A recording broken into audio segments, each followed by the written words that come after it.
అందరికీ నమస్కారం. ప్రపంచంలో కాలుష్యం చేసి ఎక్కువగా ప్రకృతిని సర్వనాశనం చేస్తున్నది పెట్రోలియం ప్రొడక్ట్స్. అంటే మనం వాడుతున్న పెట్రోల్ గాని, డీజిల్ గాని, కిరోసిన్ గాని ఇలాగా పెట్రోలియం ప్రొడక్ట్స్ అంటే శిలాజ ఇంధనాల నుంచి వెలికి తీసి ప్రపంచం మొత్తం వాడుతున్న ఈ పెట్రోలియం ప్రొడక్ట్స్ వల్ల మొత్తం ప్రపంచానికి కాలుష్యభూతం అనేది పెద్ద పీడలా పట్టింది.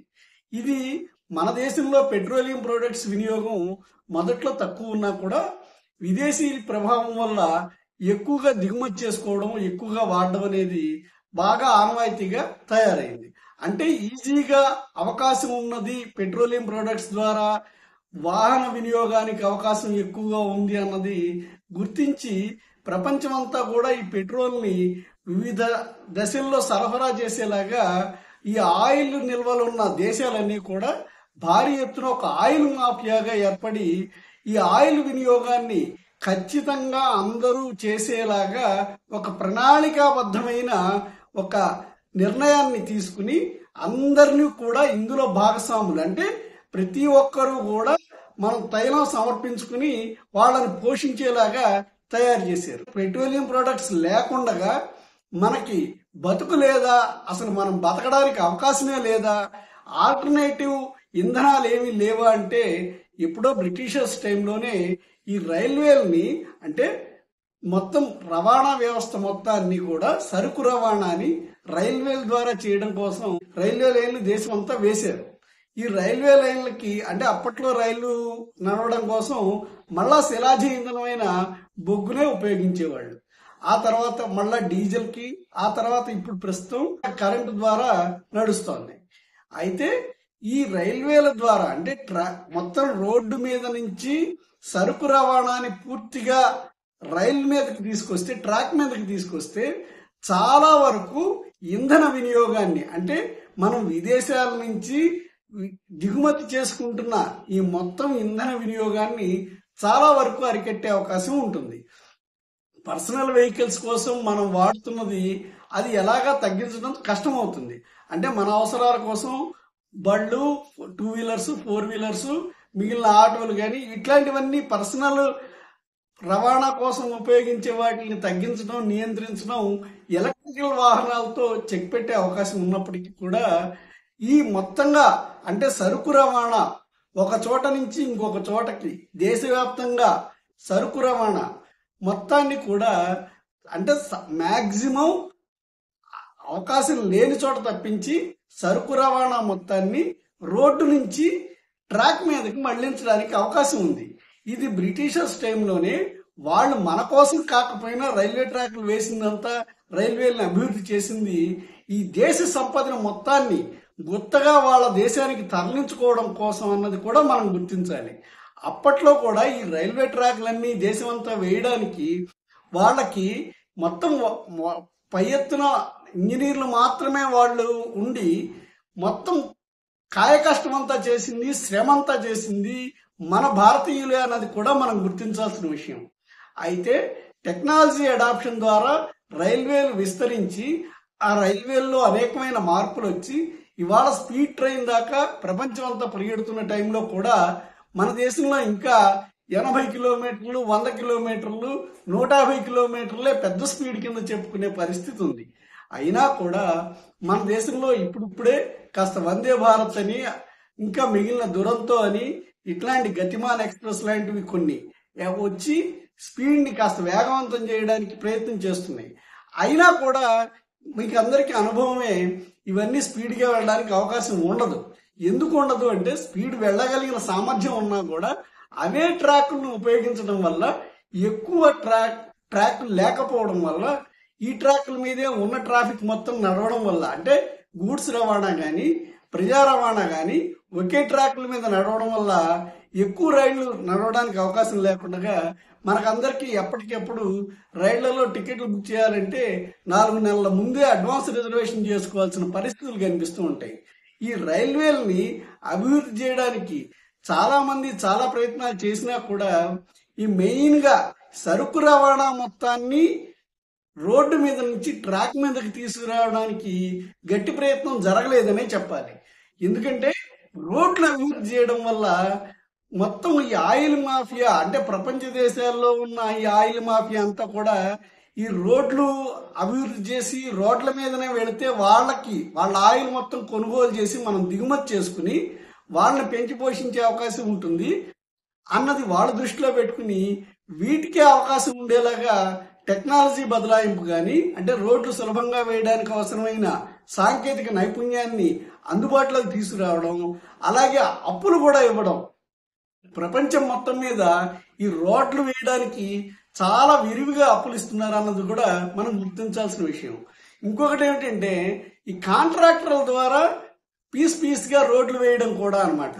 అంటే నేషనల్ హైవేస్ అథారిటీ ఉన్నా కూడా ఎక్కడికక్కడ కాంట్రాక్టర్లకు ఇచ్చి వాళ్ళ ద్వారా టోల్ గేట్ల నుంచి మళ్ళా రిటర్న్స్ వసూలు చేసుకునే అవకాశం ఉండడం వల్ల రోడ్లు అభివృద్ధి చెందినట్టుగా రైల్వే ట్రాక్లు దేశవ్యాప్తంగా వేయలేకపోయారు.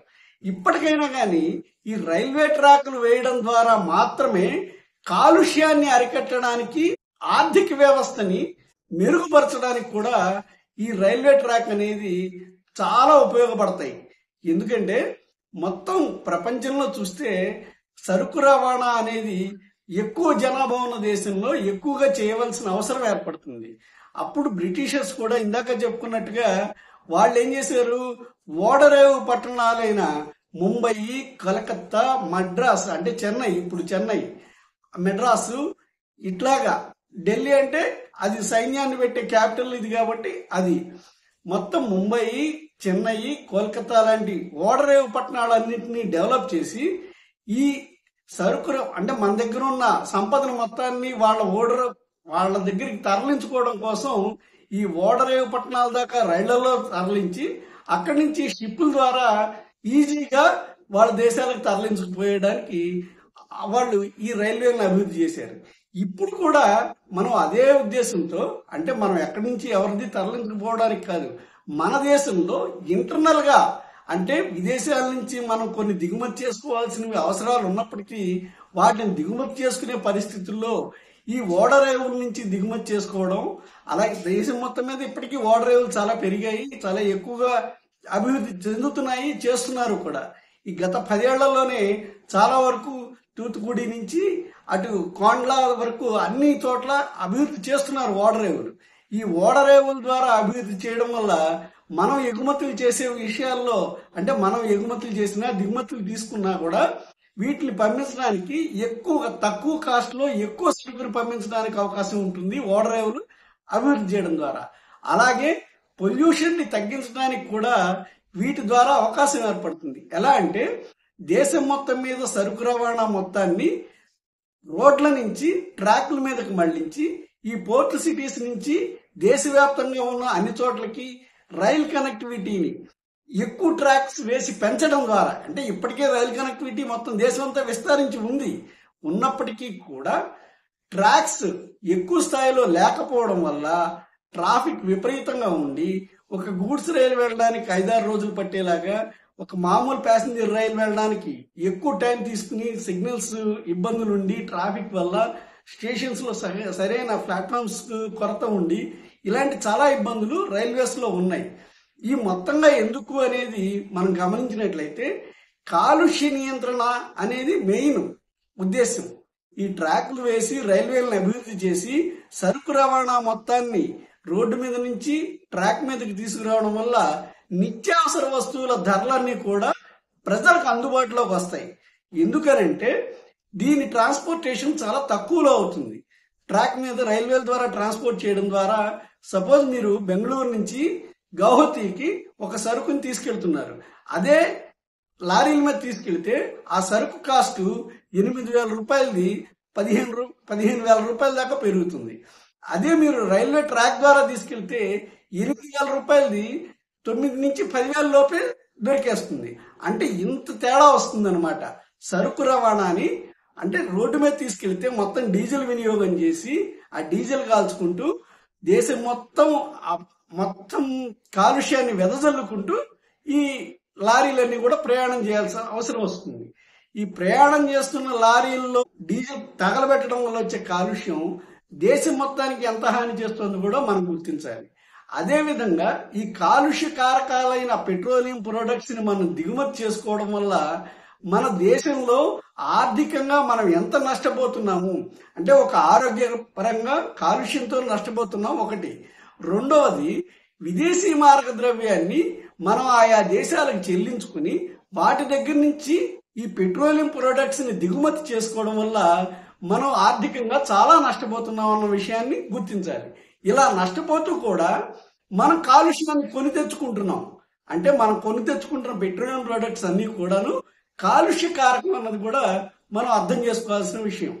ఇలాగా అన్ని విధాలుగా నష్టం చేస్తున్న పెట్రోలియం ప్రొడక్ట్స్ కి మనం ఎడిక్ట్ అవ్వకుండా అంటే వీటిని వినియోగాన్ని సాధ్యమైనంత వరకు తగ్గించడానికి, వ్యక్తిగతంగా తగ్గించడానికి కొంతమేర ఈ ఎలక్ట్రికల్ వాహనాలు, ప్రజా రవాణా వ్యవస్థని డెవలప్ చేయడం ద్వారా అవకాశం ఏర్పడుతుంది.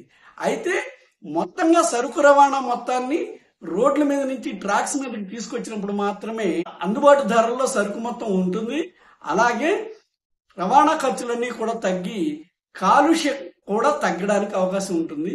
విదేశీ మారక ద్రవ్యాన్ని ముఖ్యంగా మనం పెంచుకోగలుగుతాం. విదేశీ మారక ద్రవ్యాన్ని ఖర్చు తగ్గించుకుని విదేశీ మారక ద్రవ్య నిల్వల్ని పెంచుకోగలుగుతాం. దీని ద్వారా దేశం అభివృద్ధి చెందడానికి చాలా అవకాశం పెరుగుతుంది.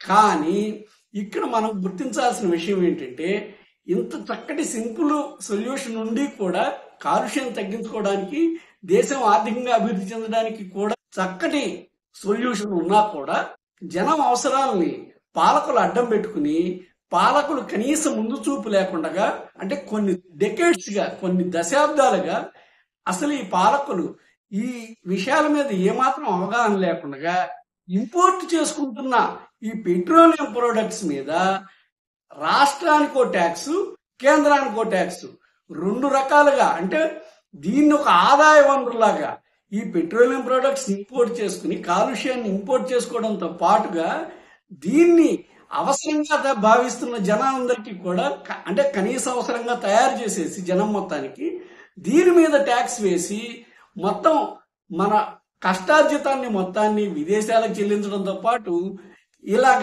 ట్యాక్స్ రూపంలో దేశంలోని రాష్ట్ర ప్రభుత్వానికి, కేంద్ర ప్రభుత్వానికి ప్రత్యేక ట్యాక్సులు ఈ రూపంలో మళ్ళీ వాళ్ళు కలెక్ట్ చేయడం అనమాట. అంటే లీటర్ పెట్రోల్కి దాదాపుగా స్టేట్ లో 10 రూపాయల నుంచి 12 రూపాయలు, సెంట్రల్ వాళ్ళకు 10 రూపాయల నుంచి 12 రూపాయలు. ఈ మధ్య మనం చూస్తున్నాం కొన్ని స్టేట్స్ లో పెట్రోలియం వాళ్ళ ట్యాక్స్ తగ్గించుకోవడం ద్వారా అంటే కర్ణాటకలో సపోజ్ మనకి ఇప్పుడు ప్రస్తుతం అందుబాటులో ఉన్న ఉదాహరణ కర్ణాటకలో పెట్రోల్ మనకు అక్కడ తెలంగాణతో కంపేర్ చేసుకున్నప్పుడు 8 నుంచి 10 రూపాయలు తక్కువ ఉంది. అలాగే ఆంధ్రాతో కంపేర్ చేసుకున్నప్పుడు ఇంకా ₹1 కన్నా ఎక్కువ అంటే 9 రూపాయల నుంచి 11 రూపాయల దాకా తక్కువ దొరుకుతుంది. అలాగే ఆంధ్రాలో ఉండేవాళ్ళకు కూడా కాకినాడ దగ్గరలో ఉన్న యానంలో అక్కడ సెంట్రల్ గవర్నమెంట్ అంటే కేంద్ర పాలిత ప్రాంతం కాబట్టి పుదుచ్చేరిలో భాగంగా యానం ఉంటుంది కాబట్టి అక్కడ కూడా ట్యాక్స్ బెనిఫిట్ ఉండి చాలా తేడా వస్తుంది అనమాట. అంటే 10 నుంచి 12 రూపాయలు పెట్రోలియం ప్రొడక్ట్స్, పెట్రోల్ కానీ డీజిల్ కానీ మనం అక్కడ తీసుకున్నట్టయితే కంపేర్ చేస్తే 10 రూపాయల నుంచి 12 రూపాయలు తేడా వస్తుంది. అంటే ఈ డబ్బులన్నీ కూడా రాష్ట్ర ప్రభుత్వము, కేంద్ర ప్రభుత్వము నిత్యావసరంగా మారిన ఈ పెట్రోలియం ప్రొడక్ట్స్ మీద జనం నుంచి పిండుకుంటున్నాయన్నది కూడా మనం గమనించాల్సిన విషయం. ఇవి చాలా దుర్మార్గమైన ఆలోచనలు. ఎందుకంటే అసలు ఇంపోర్ట్ చేసుకోవడమే తప్పు. ఈ ఇంపోర్ట్ చేసుకున్న వాటిని అంటే ఇంపోర్ట్ చేసుకోవడం తప్పంటే మొత్తంగా ఇంత ఎక్కువ మొత్తంలో ఇంపోర్ట్ చేసుకుని మొత్తం ఈ దేశ కష్టార్జితాన్ని విదేశాలకి కప్పం కడుతున్నట్టుగా మొత్తం విదేశీ మారక ద్రవ్యం రూపంలో చెల్లించుకోవడం పెద్ద తప్పు అయితే దాన్ని తగ్గించుకోవాల్సిన అవసరం ఉన్నది గుర్తించకుండా రోజు రోజుకి ఇంపోర్ట్స్ పెరిగిపోవడం, ఆ పెరిగిపోతున్న వాటి మీద జనానికి వాటిని రోజుకు నిత్యావసరంగా తయారు చేసి వాటి మీద ట్యాక్స్ రాష్ట్ర ప్రభుత్వాలు, కేంద్ర ప్రభుత్వాలు ట్యాక్సులు తీసుకుని వాటిని ఆదాయ వనరులుగా అంటే పెట్రోలియం ప్రొడక్ట్స్ అమ్మకాలని ఆదాయ వనరులుగా మార్చుకుని పాలన చేయడం చాలా దుర్మార్గమైన విషయం. ఇదందరి కూడా అంటే పెట్రోలు, ఈ నిత్యావసరాలు వీటన్నిటికి సంబంధించి మనందరికీ సంబంధం ప్రత్యక్షంగా ఉన్నది మనం గుర్తించాల్సిన అవసరం ఉంది. ఇది మనది కాదు అనుకోవడానికి లేదు. దీన్ని అందరూ గుర్తించి ఆలోచిస్తారని ఆశిస్తూ అందరికీ నమస్కారం.